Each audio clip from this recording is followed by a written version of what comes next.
My wife demanded I send my 7-year-old daughter to boarding school so we could focus on our real biological family.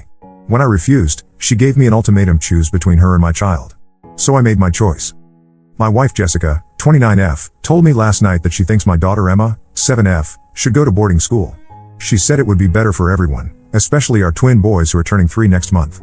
When I asked her what she meant by better for everyone, she said Emma takes up too much of my attention and the twins need their father more.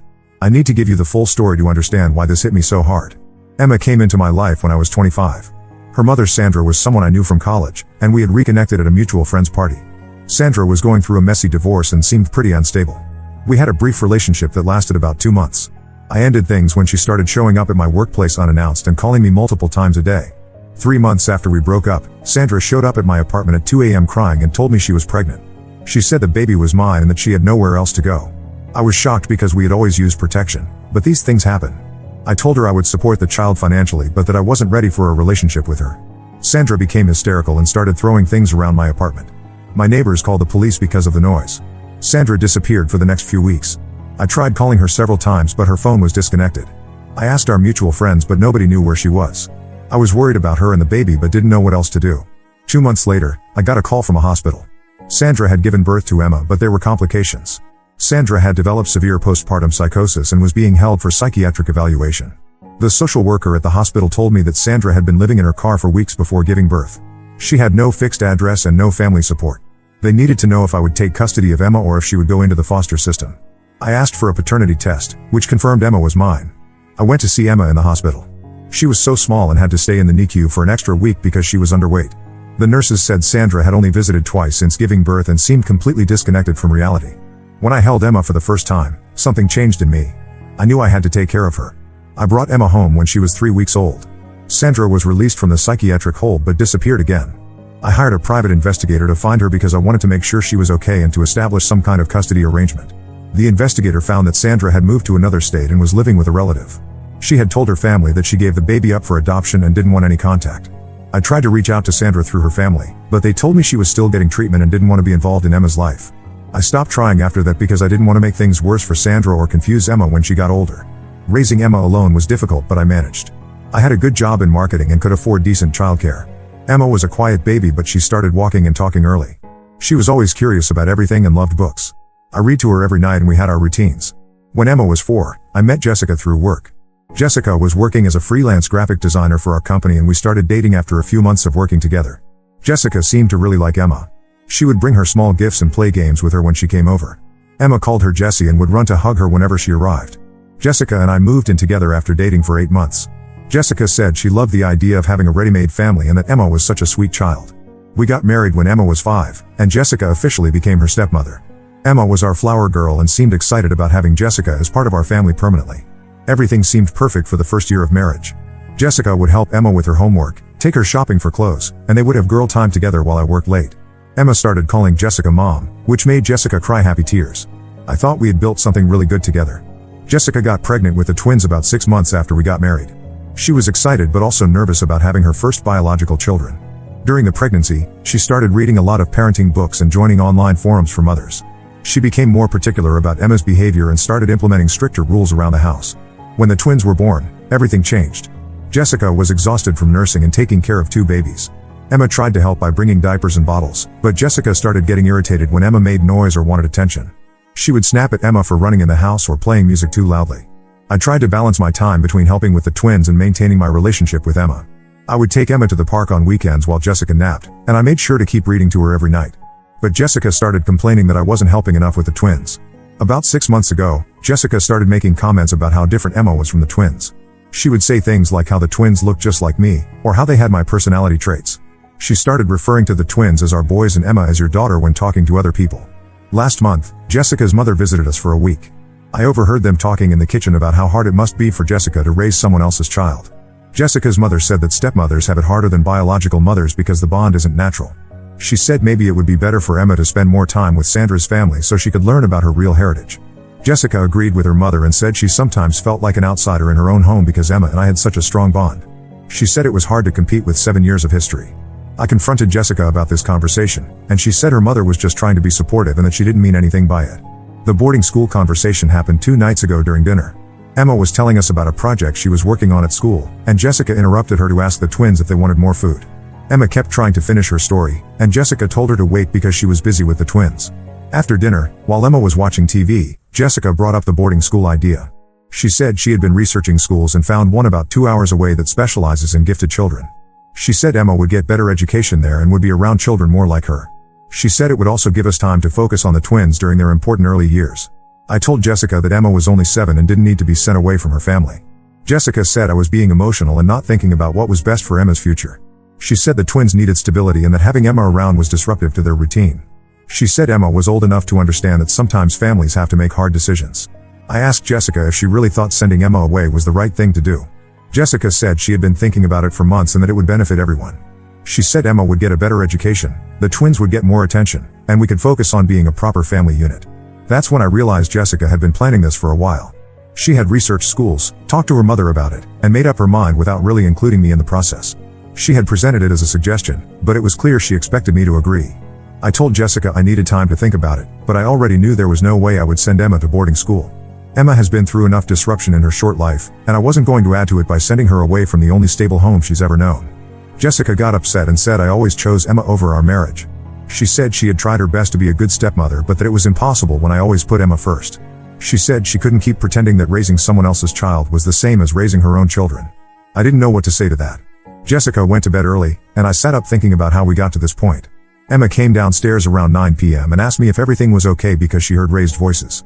I told her everything was fine and read her an extra story before bed. Now I'm sitting here at 2 a.m. trying to figure out what to do.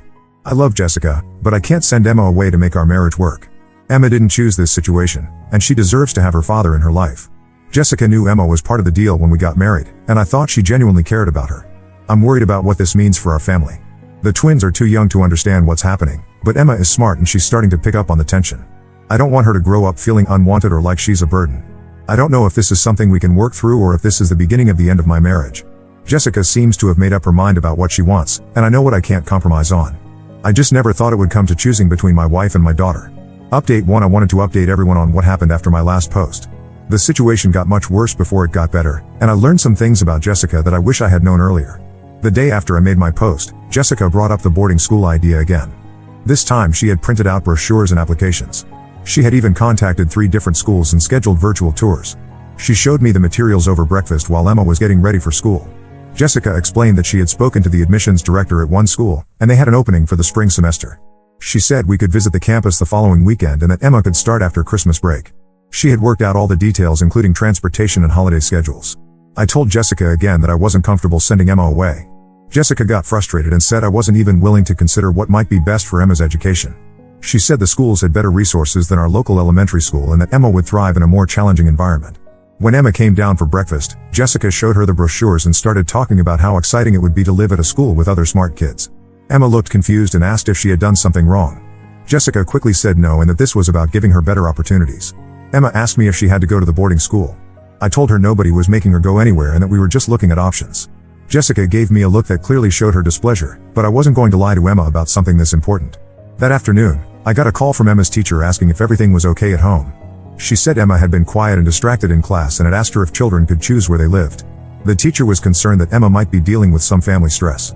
I assured the teacher that everything was fine and that we were just exploring some educational opportunities. But I realized that Emma was more aware of what was happening than Jessica and I had thought. Children pick up on tension even when adults think they're hiding it well. That evening after Emma went to bed, Jessica and I had our first real argument about the boarding school situation. Jessica accused me of undermining her in front of Emma and said I was confusing the child by not presenting a united front. She said married couples should make decisions together and that I was treating her like her opinion didn't matter. I told Jessica that I had listened to her opinion, but that I disagreed with it.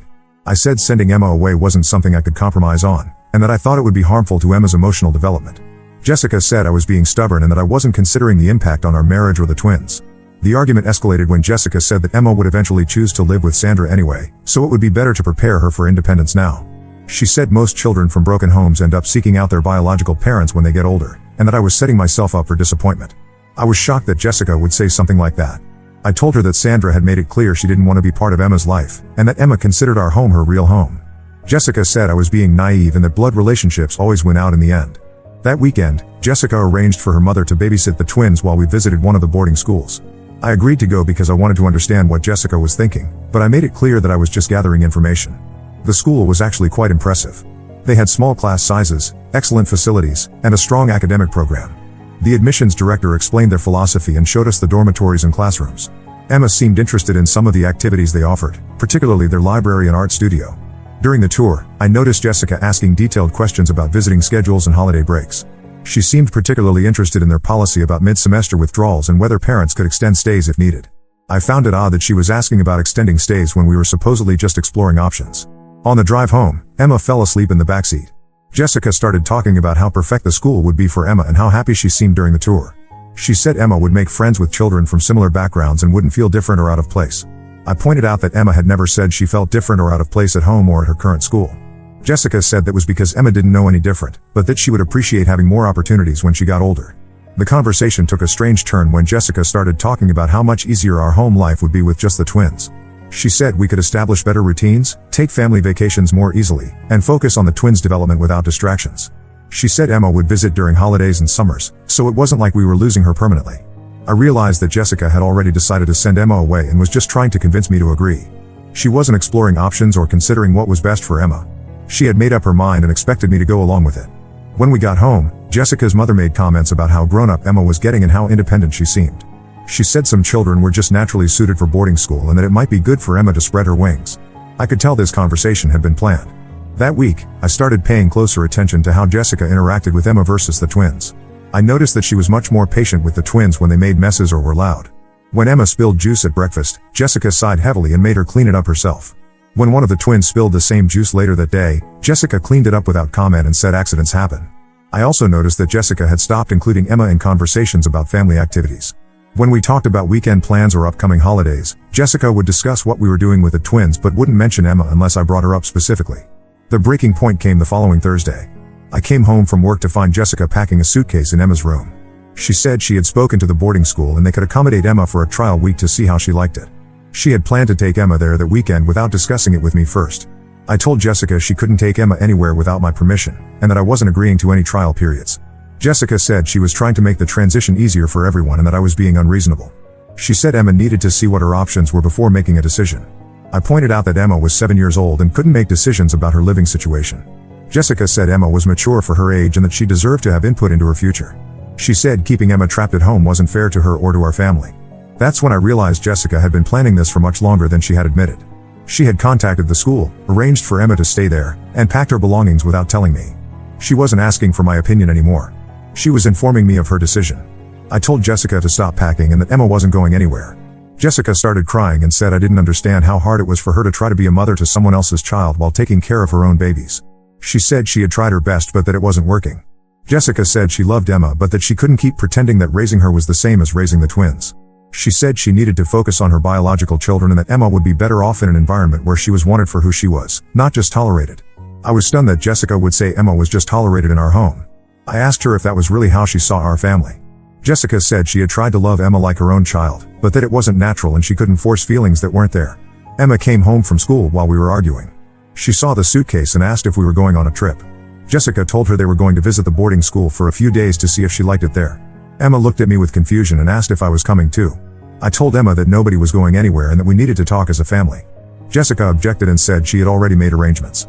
I told Jessica that if she tried to take Emma anywhere without my consent, I would call the police. That evening after Emma went to bed, Jessica and I had the most serious conversation of our marriage. She admitted that she had been struggling with her role as Emma's stepmother since the twins were born. She said she had hoped her feelings would change over time, but that they hadn't. Jessica said she felt guilty for not loving Emma the way she loved the twins, but that she couldn't help how she felt. She said she thought sending Emma to boarding school would be better for everyone because Emma deserved to be with people who could love her completely. I told Jessica that I loved Emma completely and that she belonged with me. Jessica said she knew that, but that our marriage couldn't survive if I always chose Emma over her needs. She said she had tried to make it work, but that she couldn't keep living in a house where she felt like an outsider. Jessica gave me an ultimatum. She said either Emma went to boarding school, or she would take the twins and move back with her mother. She said she couldn't keep trying to be a family when it clearly wasn't working for anyone. I told Jessica I needed time to think about everything she had said. She agreed to wait 1 week for my decision, but said she wouldn't change her mind about needing Emma to go to boarding school. I spent that week thinking about what kind of life Emma would have if Jessica resented her presence. I also thought about what kind of marriage I would have if I sent Emma away to make Jessica comfortable. Neither option seemed acceptable to me. Update 2: I need to update everyone on what happened after Jessica gave me her ultimatum. The situation became much more complicated than I expected, and I learned some disturbing things about what had been going on behind my scenes. After Jessica told me I had 1 week to decide about boarding school, I decided to have an honest conversation with Emma about what was happening. I sat her down and explained that Jessica thought she might like to try going to a special school where she could live with other children during the week and come home on weekends. Emma asked me if I wanted her to go to the school. I told her that I wanted her to stay home with me, but that some people thought the school might give her better opportunities. Emma said she didn't want to go to a school away from home and asked if she had done something to make Jessica mad at her. I assured Emma that she hadn't done anything wrong and that sometimes adults disagree about what's best for children. Emma asked if Jessica didn't want to live with her anymore. I didn't know how to answer the question without lying or hurting Emma's feelings. That weekend, while Jessica was out with the twins, I decided to look through Emma's things to see if I could find any signs of how this situation was affecting her. In her backpack, I found a notebook where she had been writing down things she could do to make Jessica like her more. The list included things like being quieter in the mornings, helping more with the twins, not asking for help with homework, and cleaning her room every day without being asked. At the bottom of the page, she had written that maybe if she was really good, Jessica wouldn't want to send her away. I was heartbroken to realize that Emma knew what was happening and was trying to change herself to fix the situation. I had thought we were protecting her by not discussing the boarding school issue in front of her, but she had been listening to our conversations and drawing her own conclusions. That evening, I told Jessica about Emma's notebook. Instead of being concerned, Jessica said it showed that Emma was aware of the tension in our house and that sending her to boarding school would remove her from a stressful environment. She said Emma would be happier somewhere where she didn't feel like she had to earn her place in the family. I pointed out that Emma felt like she had to earn her place because Jessica had been treating her differently than the twins. Jessica denied this and said she treated all the children fairly. When I gave specific examples of different treatment, Jessica said I was looking for problems that didn't exist. On Tuesday of that week, I got a call at work from Emma's school. The principal said Emma had been having some behavioral issues lately and wanted to schedule a meeting with both parents. She said Emma had been getting into arguments with other children and seemed more aggressive than usual. When I told Jessica about the call, she said it proved that Emma was struggling and needed a different environment. She said the boarding school would have better resources to help Emma with whatever problems she was having. The meeting with the principal was scheduled for Thursday. Jessica and I went together, and the principal explained that Emma had been telling other children that her stepmother didn't want her and that she might have to go away to school. She said Emma had gotten into fights when other children said mean things about her family situation. The principal asked if there were problems at home that might be affecting Emma's behavior. I explained that we were going through some family stress but that we were working on it. Jessica added that we were considering educational opportunities that might be better for Emma's needs. After the meeting, the principal pulled me aside and said she was concerned about Emma's emotional state. She said Emma had told her teacher that she was worried about being sent away and that she didn't understand why her family didn't want her anymore. The principal recommended family counseling to help Emma process whatever changes were happening. When I told Jessica about the principal's recommendation, she said counseling would just make Emma more confused about the situation. She said it would be better to make a clean decision about boarding school rather than dragging out the uncertainty. That Thursday evening, Jessica's mother came over to watch the twins while Jessica and I went out to dinner to discuss our decision. Jessica had chosen the restaurant, and I noticed she had reserved a private table in the back where we could talk without being overheard. During dinner, Jessica presented her final argument for boarding school. She had prepared a detailed plan that included Emma's academic schedule, visiting arrangements, and how we would handle holidays and summers. She had thought through every detail and presented it like a business proposal. Jessica said she had spoken to other parents who had sent their children to boarding school, and they all said it was the best decision they had made. She said the children were happier, more independent, and performed better academically. She said Emma would thank us when she was older. I asked Jessica what would happen if Emma was miserable at boarding school and wanted to come home. Jessica said there would be an adjustment period, but that Emma would adapt. She said children were more resilient than adults thought and that Emma would make new friends and find new interests. When I asked what would happen to our marriage if I refused to send Emma to boarding school, Jessica said she couldn't continue living in our current situation. She said she had tried for 2 years to make it work, but that it was affecting her mental health and her relationship with the twins. Jessica told me she had already spoken to a lawyer about custody arrangements for the twins if we separated. She said she wasn't threatening me, but that she needed me to understand how serious she was about needing Emma to go to boarding school. I realized that Jessica had been planning for this conversation for weeks. She had researched schools, spoken to other parents, consulted a lawyer, and prepared detailed arguments. This wasn't a discussion about what was best for our family. This was Jessica telling me what was going to happen.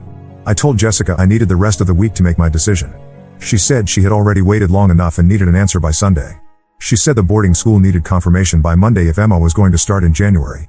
When we got home, Jessica's mother asked how our dinner went. Jessica told her that we were still discussing details, but that things were moving in the right direction. I could tell they had talked about this situation before and that Jessica's mother was expecting Emma to go to boarding school. That weekend, I spent as much time as possible with Emma.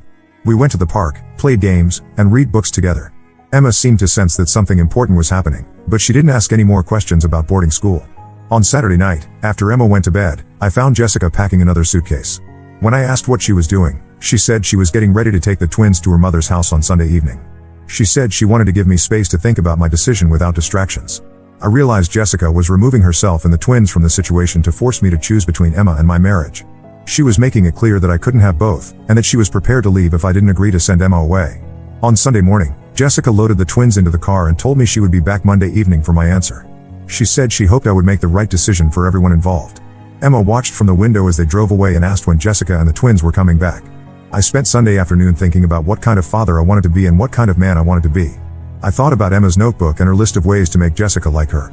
I thought about the principal's concerns and Emma's behavior at school. I thought about what my life would be like if I sent Emma away to make Jessica happy. By Sunday evening, I knew what my answer would be. I called Jessica and told her that Emma was staying home with me. Jessica said she was disappointed but not surprised. She said she would be back Monday to get the rest of her things and the twins' belongings. Jessica came back Monday evening with her mother and a moving truck. They packed up her clothes, the twins' furniture, and everything that belonged to them. Emma sat on the stairs watching them carry boxes out of the house. Jessica knelt down to say goodbye to Emma and told her she was sorry things hadn't worked out differently. Emma asked if she would see Jessica and the twins again. Jessica said maybe sometimes, but that they were going to live with Grandma now. After Jessica left, Emma asked if it was her fault that Jessica and the twins had moved away. I told her it wasn't her fault and that sometimes adults make decisions that children don't understand. Emma said she was sad that the twins were gone but glad that she didn't have to go to boarding school. That was 6 weeks ago. Jessica filed for divorce the following week, and we're working through custody arrangements for weekend visits with the twins. Emma asks about them sometimes, but she seems more relaxed now that the tension in our house is gone. I know I made the right decision, but it's been hard adjusting to being a single parent again. Emma and I have settled into new routines, and she's doing better at school now that she's not worried about being sent away. Update 3. I wanted to give everyone a final update on how things have been going since Jessica moved out with the twins. The divorce was finalized last month, and we've established a custody schedule that allows me to see the twins every other weekend. The first few months were difficult for everyone. Emma missed the twins and kept asking when they were coming home. I had to explain several times that they lived with Jessica and her mother now, but that we would still see them regularly. Emma seemed to understand but would sometimes set out toys for the twins when she forgot they weren't coming home. The custody visits have been awkward but manageable. Jessica brings the twins to a park halfway between our houses, and I spent Saturday afternoon with them. They're too young to understand why Daddy doesn't live with them anymore, but they seem happy to see me during our visits. Jessica and I don't talk much during these exchanges. She asks basic questions about how Emma is doing, but she doesn't seem particularly interested in the answers. I update her on Emma's school activities and achievements, but Jessica usually just nods and changes the subject to something about the twins. Emma comes with me to most of the custody visits. She loves playing with the twins and they remember her well. The twins call her Emma Sissy and get excited when they see her. These visits are actually the best part of our new arrangement because I can see that the twins haven't forgotten their connection to Emma. About 2 months ago, Emma asked if she could write a letter to Jessica. She said she wanted to tell Jessica that she was sorry if she had made her sad and that she missed her. I helped Emma write a simple letter expressing her feelings, and I gave it to Jessica during one of our custody exchanges. Jessica thanked me for the letter but said it might be better if Emma didn't write to her anymore because it could confuse the twins about their living situation. She said the twins were adjusting well to their new home and that bringing up their old house might upset them. I was disappointed by Jessica's response, but I wasn't entirely surprised. Jessica had made it clear that she wanted to move forward with her life and not look back at our time as a family.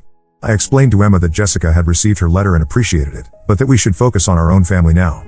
Emma's behavior at school has improved significantly since the household tension ended. Her teacher says she's more focused in class and gets along better with other children. Emma joined the school's art club and has made several new friends who come over for play dates. The house feels quieter with just Emma and me, but it also feels more peaceful. We've established routines that work for both of us, and Emma seems more secure now that she doesn't have to worry about being sent away. She still has her own room and all her belongings, and she knows this is her permanent home. I've had time to think about what went wrong in my marriage with Jessica. I realize now that Jessica probably never fully accepted Emma as part of our family, even though she acted like she did in the beginning. The stress of having her own biological children made it impossible for her to continue pretending that she felt the same way about Emma. I don't think Jessica is a bad person, but I think she was overwhelmed by trying to be a stepmother while raising twins. She probably genuinely believed that sending Emma to boarding school would solve our family problems. She couldn't see that it would have created different problems and hurt Emma in ways that couldn't be fixed. Emma and I have talked about what happened in terms she can understand. I've explained that Jessica loved her but felt like she couldn't take care of everyone at the same time. Emma seems to accept this explanation and doesn't blame Jessica for leaving. She sometimes says she wishes things could have been different, but she doesn't seem traumatized by the experience. The financial aspects of the divorce were straightforward since we had only been married for 2 years and didn't have many shared assets. I kept the house and my retirement accounts, and Jessica took her car and personal belongings. We don't pay each other any support since we both have good jobs and are responsible for our own children. I've started dating again recently. I met someone through Emma's school who is also a single parent. We've been taking things slowly and including our children in group activities rather than trying to blend our families too quickly. I've learned from my experience with Jessica that it's important to be completely honest about expectations and boundaries from the beginning. Emma likes my new friend and her daughter, but she's made it clear that she's happy with our family the way it is now. She's not looking for another mother figure, and she's protective of our time together. I've assured her that no one will ever make decisions about her life except me, and that she will always be my priority. Looking back, I'm glad I chose to keep Emma with me rather than sending her to boarding school to save my marriage. Emma is thriving in her familiar environment with the security of knowing she belongs here. She's doing well academically, socially, and emotionally. I sometimes wonder what would have happened if I had made different choices, but I know I made the right decision for Emma and for myself.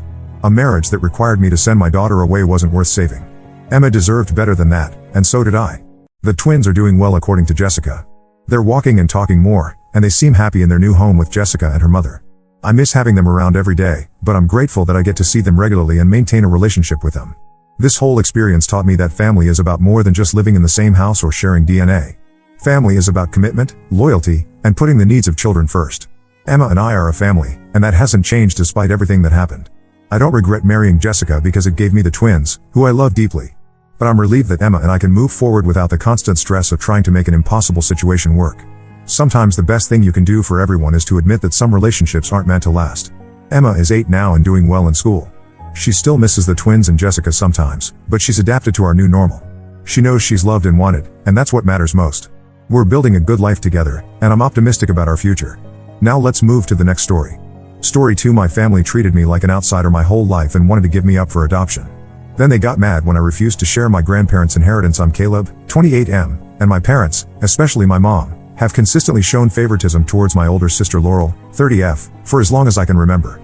I never understood why, but it's been a constant source of pain and frustration throughout my life. When I was born, my parents were struggling financially and emotionally. My dad had just lost his job at a local factory, and they were barely making ends meet with my mom's part-time job at a diner. My mom had severe postpartum depression after Laurel's birth, and when I came along just 2 years later, they felt overwhelmed. They made the decision to send me to live with my grandparents when I was just a few months old. I stayed with my grandparents until I was 7 years old. My grandparents lived in a small town about an hour away from my parents. They had a cozy 2-story house with a big backyard where I spent most of my childhood. My grandfather was a retired high school teacher, and my grandmother was a homemaker. They were patient, kind, and always had time for me. During those early years, I had no idea that my grandparents weren't my real parents. They provided me with a loving and nurturing environment, and I felt happy and secure. I remember spending hours in the backyard, helping my grandfather tend to his vegetable garden. He taught me about different plants and how to care for them. My grandmother would often bake cookies with me, letting me mix the dough and shape the cookies. These simple moments filled my early childhood with joy and a sense of belonging. However, as I grew older, things began to change. My parents would visit occasionally, explaining that they were my real parents and that my stay with my grandparents was only temporary. These visits were always confusing and emotionally draining for me. I didn't understand why these strangers were claiming to be my parents when I already had loving ones in my grandparents. I remember one particular visit when I was about 5 years old. My parents brought Laurel along, and I was excited to play with her. But Laurel seemed disinterested and clung to our mom the whole time. When I tried to show her my favorite toys, she knocked them out of my hands and started crying. Our mom immediately comforted her, shooting me a disapproving look as if I had done something wrong. That was one of the first times I felt the sting of favoritism, even though I couldn't fully understand it at the time. When I turned 7, my parents brought me back to live with them. I was excited at first, thinking I'd finally be part of a normal family. But reality quickly set in, and I realized how different life was going to be. My sister Laurel had always been the center of attention, and that didn't change when I arrived. One of the first things I noticed was that Laurel had her own room, while I had to sleep in a small converted storage space. It was barely big enough for a bed and a small desk. The walls were bare and there was only one tiny window near the ceiling. My parents said it was because Laurel needed her privacy as a growing girl, but it felt like another sign that I wasn't as important. Whenever I tried to decorate my tiny room or make it feel more like home, Laurel would complain about the noise or the smell of paint. My parents always sided with her. School was another area where the favoritism was glaringly obvious. When Laurel got good grades, my parents would throw small parties and shower her with gifts. I remember one time when Laurel got an A on a difficult math test. Our parents took her out for ice cream and bought her a new bike. When I brought home straight A's on my report card a few weeks later, I was lucky to get a pat on the back. They'd often say things like, "Well, of course you did well, you had all that extra help from your grandparents." It felt like they were diminishing my achievements. Extracurricular activities were no different. Laurel was into dance and theater, and my parents never missed a single performance. They'd sit in the front row, beaming with pride, often with bouquets of flowers ready to present to her after the show. When I joined the debate team in middle school, I was thrilled. I worked hard and made it to the state finals in my first year. I was so excited to show my parents what I could do, but neither of them showed up. Their excuse? They had already committed to attending one of Laurel's dance recitals that day. I remember standing on the stage, scanning the audience, hoping to see their faces, but they weren't there. My grandparents came instead, cheering louder than anyone else in the auditorium. As we grew older, the favoritism became even more pronounced. When Laurel graduated high school, our parents threw a massive party. They rented out a local community center, invited all our relatives and Laurel's friends, and even hired a DJ. The highlight of the party was when they presented Laurel with a brand new car, a shiny red convertible with a big bow on it. For my graduation 2 years later, I got a watch and a small family dinner at a local restaurant. When I mentioned feeling hurt by the difference in celebration, my mom brushed it off, saying, "Well, Laurel is the oldest. It's different for the first child." When it came time for college, the disparity in treatment reached new heights. Laurel got into her dream school, a prestigious private university known for its performing arts program. It was expensive, way beyond what our family could comfortably afford. But my parents were determined to make it happen. They took out loans, dipped into their retirement savings, and even asked relatives to chip in. They said no sacrifice was too great for Laurel's future. When it was my turn to apply for colleges, I had worked hard and gotten into a good state university with a partial scholarship. I was proud of my achievement and excited about the prospect of studying business. But when I asked my parents about financial support, they told me I'd have to figure out my own funding because they had already spent so much on education. They suggested I take out student loans or look for more scholarships. It was a harsh reality check that made me feel like my education and future were less valuable to them than Laurel's. Throughout all of this, my grandparents remained my strongest supporters. They attended every event they could, celebrated my achievements, and always made me feel loved and valued. They often tried to speak to my parents about their treatment of me, but it never seemed to make a difference. My mom would usually dismiss their concerns, saying they were overreacting or that they didn't understand the challenges of raising 2 children. Now, fast forward to the present. Despite the lack of support from my parents, I've managed to build a successful career. I graduated from college with honors, working part-time jobs to support myself through school. After graduation, I landed a job at a growing tech startup. Through hard work and determination, I've worked my way up to a management position. I'm proud of what I've accomplished, even if my parents don't seem to fully appreciate it. I'm engaged to an amazing woman, Rachel, 27F, who understands my family dynamics and has been incredibly supportive. We met at a local charity event 3 years ago and hit it off immediately. Rachel comes from a close-knit family and was shocked when she first witnessed how my parents treated me. She's been my rock, encouraging me to stand up for myself and reminding me of my worth when family interactions leave me feeling down. We're planning our wedding for next summer, and I'm excited to start this new chapter of my life with her. My grandparents recently informed me that they've decided to leave their entire inheritance to me. They explained that they've been watching how my parents have treated me over the years, and they feel that I'll need the financial support more than Laurel, given the lack of support I've received from my parents. They also mentioned that they trust I'll take care of them in their old age if needed, as I've always been close to them. When my parents found out about this, they were furious. They're demanding that I split the inheritance with Laurel, claiming it's only fair. They argue that Laurel has always been an integral part of the family and deserves an equal share. They've even gone as far as to threaten not to attend my wedding if I don't agree to their demands. My mom called me selfish and ungrateful, saying I was tearing the family apart over money. Laurel has also gotten involved, sending me angry text messages accusing me of manipulating our grandparents. She claims that I've always been jealous of her and that this is my way of getting back at her and our parents. It's frustrating because I've never done anything to harm Laurel. I've only ever wanted to be treated equally. I'm torn about what to do. On one hand, I feel like this inheritance is a form of justice for all the years of favoritism I've endured. It's not just about the money, but about finally feeling valued and prioritized by someone in my family. On the other hand, I don't want to cause a permanent rift in the family. Despite everything, they're still my family, and the thought of losing them completely is scary. Rachel thinks I should stand my ground. She argues that my parents and Laurel have never considered my feelings, so why should I prioritize theirs now? She believes that accepting the inheritance as my grandparents intended would be a way of honoring their wishes and the love they've shown me throughout my life. But I'm worried about the long-term consequences. What if this decision leads to me being completely cut off from my family? What if they make my grandparents' last years difficult by creating drama over this decision? And part of me wonders if sharing the inheritance would finally make my parents and Laurel see me as an equal member of the family. I'm at a loss and could really use some outside perspective. Am I wrong for wanting to keep the entire inheritance? Should I give in to my parents' demands for the sake of family peace? Or should I honor my grandparents' wishes and accept that this might mean the end of my relationship with my parents and sister? Any advice would be greatly appreciated. Update 1. Thank you all for your supportive comments and advice. I've taken some time to reflect on the situation and have some updates to share. After my last post, I decided to have a serious conversation with my parents about the inheritance and our relationship in general. I invited them over to my place, thinking a neutral ground might help keep things civil. I spent days preparing what I wanted to say, even writing down key points so I wouldn't get flustered or forget anything important. The day of the meeting arrived, and I was a bundle of nerves. Rachel gave me a reassuring hug before my parents arrived, reminding me that I had nothing to be ashamed of and that my feelings were valid. When the doorbell rang, I took a deep breath and opened the door. The moment they stepped inside, I could feel the tension in the air. My mom's lips were pressed into a thin line, and my dad looked uncomfortable, his eyes darting around the room as if looking for an escape. I invited them to sit down in the living room, offering them something to drink, which they declined. I started the conversation by expressing my desire to have an open and honest discussion about our family dynamics and the recent inheritance issue. I barely got 3 sentences in before my mom interrupted me. She launched into a tirade about how selfish and ungrateful I was being. Her voice rose as she spoke, her face flushing with anger. She brought up how they had sacrificed so much for me by letting me live with my grandparents during my early years. According to her, this was a selfless act to ensure I had a stable environment, not because they couldn't handle having 2 young children. She painted a picture of them struggling to make ends meet but still making the difficult decision to send me to my grandparents for my own good. My dad mostly stayed quiet during this, occasionally nodding in agreement with my mom. His silence was familiar. He had always been passive in family conflicts, usually deferring to my mom's opinions and decisions. When I finally got a chance to speak, I tried to explain how their favoritism had affected me over the years.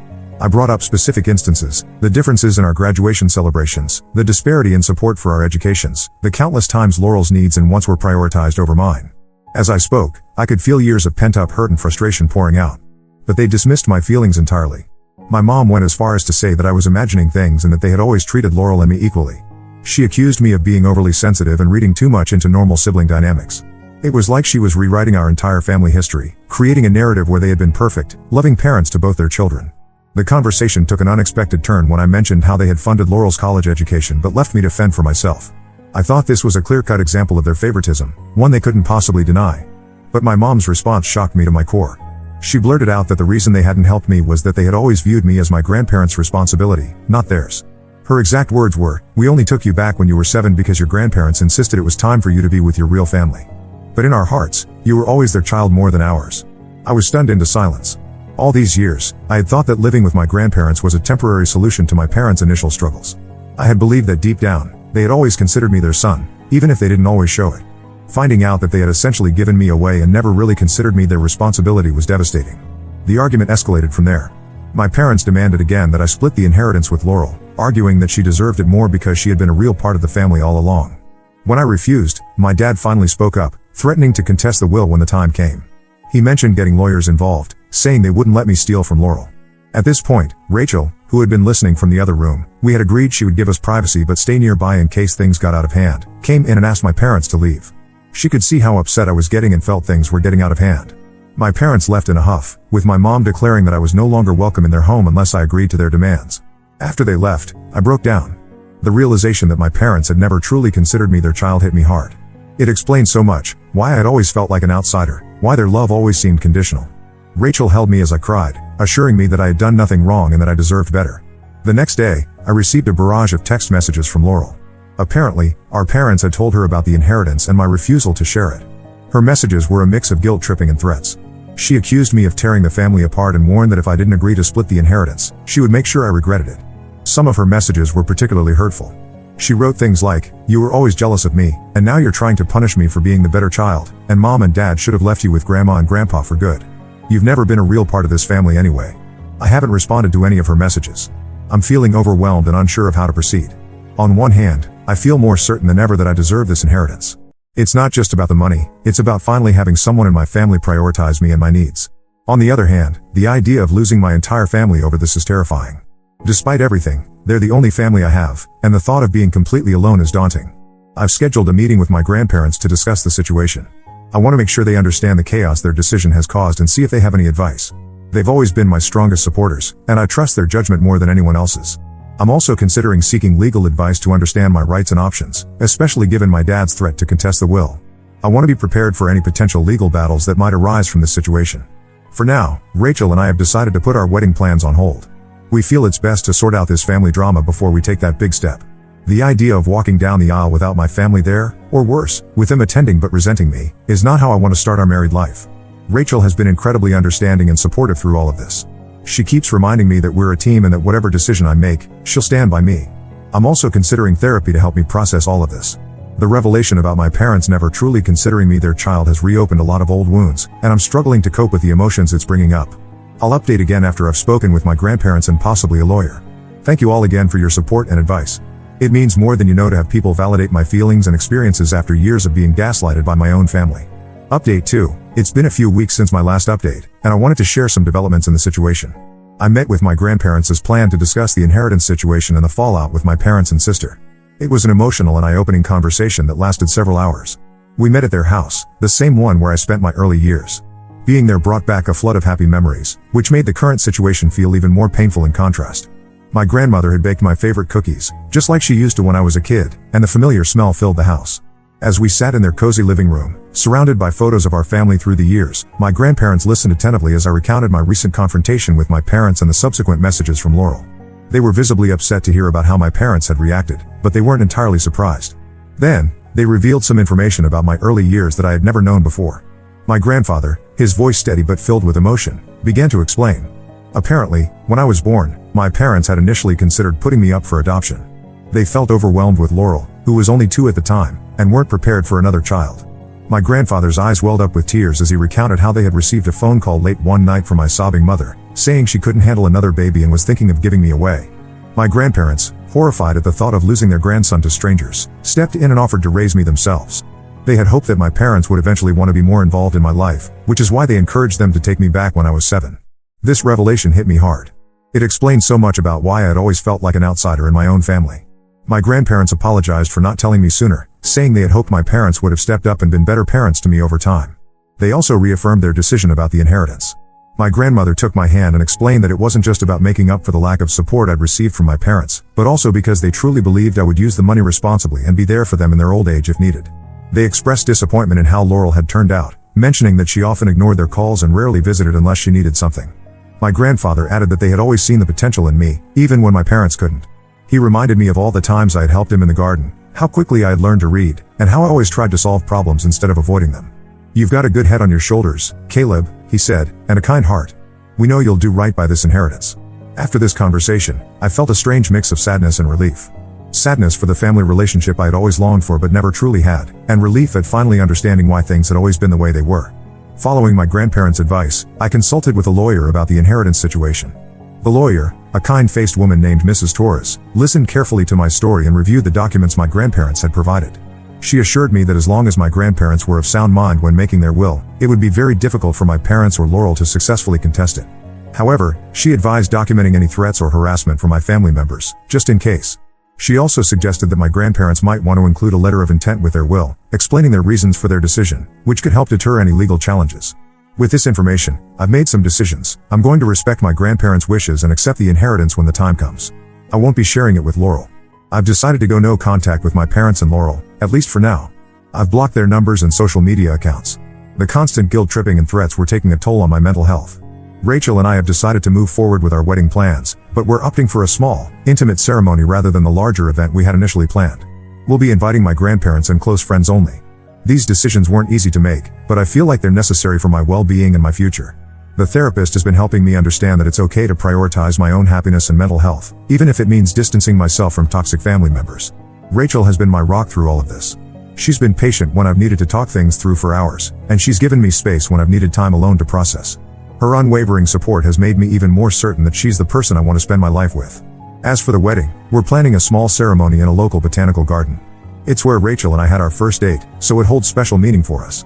My grandparents are thrilled to be involved, with my grandfather offering to walk me down the aisle and my grandmother helping with the flower arrangements. I know these decisions might seem harsh to some, but I feel like I need to prioritize my own well-being and future. I'm tired of feeling like I have to earn my place in a family that never really wanted me. Thank you all for your support through this difficult time. I'll update again if there are any significant developments. Update 3. It's been a few months since my last update, and a lot has happened. I wanted to share some final developments in this situation. First, Rachel and I got married in a small, beautiful ceremony last month. It was everything we hoped it would be, intimate, joyful, and filled with love. The botanical garden was in full bloom, providing a gorgeous backdrop for our vows. My grandparents were there, beaming with pride. My grandfather did indeed walk me down the aisle, and I'll never forget the moment he squeezed my arm and whispered, "We're so proud of you, son." My grandmother had outdone herself with the flowers, creating stunning arrangements that perfectly complemented the natural beauty of the garden. We had about 30 guests, close friends and a few family members from Rachel's side. The absence of my parents and Laurel was noticeable, but not in a negative way. If anything, it reinforced that we had made the right decision. The day was filled with genuine laughter, heartfelt toasts, and a palpable sense of celebration. It felt like a new beginning, surrounded by people who truly cared for us. About a week after the wedding, I received a letter from my parents. The envelope sat on our kitchen counter for 2 days before I found the courage to open it. With Rachel by my side, offering silent support, I finally read its contents. The letter was unexpected, to say the least. My parents apologized for their behavior and treatment of me over the years. They admitted that they had always struggled to connect with me and had unfairly placed the burden of that struggle on me rather than examining their own actions. My mother wrote about her postpartum depression after my birth, acknowledging that it had affected her ability to bond with me but recognizing that it wasn't an excuse for years of emotional neglect. They explained that my grandparents had confronted them after our last meeting, laying out in no uncertain terms how their favoritism and neglect had affected me. This, combined with the reality of missing their son's wedding, had forced them to reevaluate their behavior. While the apology seemed sincere, they still expressed hope that I would reconsider sharing the inheritance with Laurel. This showed me that while they might regret their past actions, they still didn't fully understand the depth of the issue. After much consideration and discussion with Rachel and my therapist, I decided to respond with a letter of my own. I thanked them for their apology and acknowledged the difficulty they must have faced in writing it. I explained that while I appreciated their words, I needed time to process everything that had happened. Years of hurt and resentment couldn't be erased with a single letter, no matter how heartfelt. I made it clear that I wasn't ready to resume contact and that my decision about the inheritance was final. I also suggested that they seek family therapy to work through their own issues, especially concerning their relationship with Laurel and their understanding of fairness and equality in parenting. Speaking of Laurel, she reached out via email shortly after I received the letter from my parents. Her message was less apologetic and more accusatory. She claimed that our parents' apology to me had caused a rift between her and them, and she blamed me for destroying the family. She wrote about feeling betrayed by our parents' admission of favoritism and demanded to know what I had said to them to turn them against her. I chose not to respond to her email, feeling that any response would only fuel further conflict. On a more positive note, my relationship with my grandparents has grown even stronger. They've been incredibly supportive throughout this whole ordeal. We have weekly dinners together, and I'm helping them navigate some health issues they've been experiencing. My grandfather was recently diagnosed with early-stage Parkinson's disease, and I've been accompanying him to doctor's appointments and helping research treatment options. It feels good to be able to care for them the way they cared for me. Rachel and I are doing well. We're settling into married life and talking about starting a family of our own soon. The whole experience has made me even more determined to be a better parent than mine were, to create the kind of loving, supportive family environment I always wished I had. Rachel and I have had many discussions about parenting styles and family dynamics, determined to learn from the mistakes of the past. As for the inheritance, my grandparents are thankfully still in good health, so that's not an immediate concern. When the time comes, I plan to use it responsibly, possibly setting up a trust for our future children's education. I've also considered using part of it to start a scholarship fund for students who, like me, had to put themselves through college without family support. I'm still attending therapy, which has been incredibly helpful in processing my feelings and working through the trauma of my childhood. It's a journey, but I'm making progress. I'm learning to set healthy boundaries, to validate my own feelings, and to build self-esteem that doesn't rely on my parents' approval.